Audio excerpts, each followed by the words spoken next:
Hello students, अब हम हमारा 7th लेसन सॉइल्स इसका आगे का हिस्सा सीखने जा रहे हैं।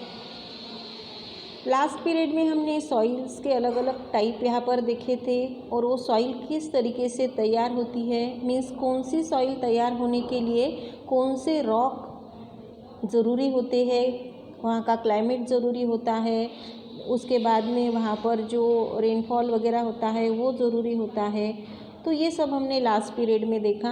अभी हम यहाँ पर एक एक्सपेरिमेंट करने के लिए हमें बताया जा रहा है। Try this, take 3 flower pots of the same size. एक ही साइज़ के हमें 3 फ्लावर पॉट्स लेने के लिए कहा गया है। Keep 1 pot empty, fill the second pot with water after closing the hole at the bottom and third pot with soil.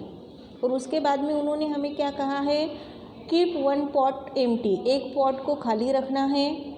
Fill the second pot with water after closing the hole at the bottom and third pot with soil. उसके बाद में second pot हमें उन्होंने कहा है कि आपको उसमें पानी भरना है और उस पॉट के नीचे से जो होल रहता है उसे क्या करना है, बंद करना है, बॉटम से उसे बंद करना है। और थर्ड पॉट जो है उसमें आपको सिर्फ मिट्टी भरनी है, सॉइल डालनी है। Put a few seeds in all of them. You may use एसरियो, peas, gram, fenugreek, wheat, green gram, coriander seeds etcetera. उसके बाद में उन्होंने तीनों पॉट में हमें सीड्स डालने के लिए कहे हैं। आप कौन से भी सीड्स वहाँ पर यहाँ पर ब्रैकेट में जो आपको नाम दिए हैं उसमें से कौन से भी सीड्स ले सकते हैं। Keep all the 3 pots in the sun and water the empty pot and the soil filled pot for 4-5 days. Observe the answer the following. Keep all the 3 pots in the sun. तीनों pot उन्होंने क्या कहे हैं, हमें सन में रखने हैं, सूरज की रोशनी में हमें रखने हैं। And water the empty pot, जो पॉट हमने एम्प्टी रखा था, खाली रखा था पहला, उसमें पानी भरना है। And the soil field pot for 4-5 days, और जिस पॉट में हमने सिर्फ सॉइल डाली हुई थी उसमें भी हमें 4-5 दिनों तक पानी देना है। और उसके बाद में ऑब्जर्व करना है। कुछ क्वेश्चंस नीचे दिए हैं। What happen to the seeds put in the empty pot and the pot filled with water. उसके बाद में उन्होंने हमें कहा है कि जिस पॉट को हमने एम्प्टी रखा था उसमें की जो सीड्स है उसका क्या होता है, जिसमें हमने पानी भरा था उसका क्या होता है। What happen to the seeds put in the pot filled with soil, जो सॉइल से भरी हुई हुआ पॉट था उसमें जब हमने सीड्स डाले तो उसको क्या होता है। What do you learn from this, और ये सब देखने के बाद में क्या होता है हमें एक्सप्लेनेशन नीचे दिया है।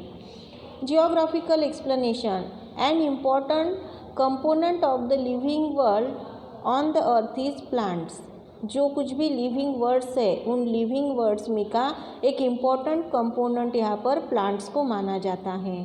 For the production and growth of plant soil is indispensable, और इसीलिए जो कुछ भी यहाँ पर for the production and growth of plants, plants का प्रोडक्शन होने के लिए, प्लांट्स की ग्रोथ होने के लिए सॉइल बहुत इम्पॉर्टेंट होती है। They provide support to plants, इसकी वजह से प्लांट्स को सपोर्ट मिलता है। Vegetation is abundant in the regions that have fertile soil, जहाँ पर फर्टाइल सॉइल होती है वहाँ पर बहुत ज़्यादा एबंडेंट वेजिटेशन, यानी कि वहाँ पर जो सब्जियाँ वगैरह हैं बहुत ज़्यादा पाई जाती है जिस रीजन में फर्टाइल सॉइल होती है। एग्जाम्पल द इक्वेटोरियल रीजन, जैसे कि इक्वेटोरियल रीजन है वहाँ की जो सॉइल है वो फर्टाइल है, इसीलिए वहाँ पर ज़्यादा वेजिटेशन देखने को मिलता है। However in the areas where the soils are not fertile vegetation is scanty. In example in desert, और जहाँ पर बहुत ज़्यादा सॉइल फर्टाइल नहीं होती ऐसे एरियाज़ में क्या होता है, वेजिटेशन बहुत ही कम देखने को मिलता है, जैसे कि डेजर्ट का एरिया है।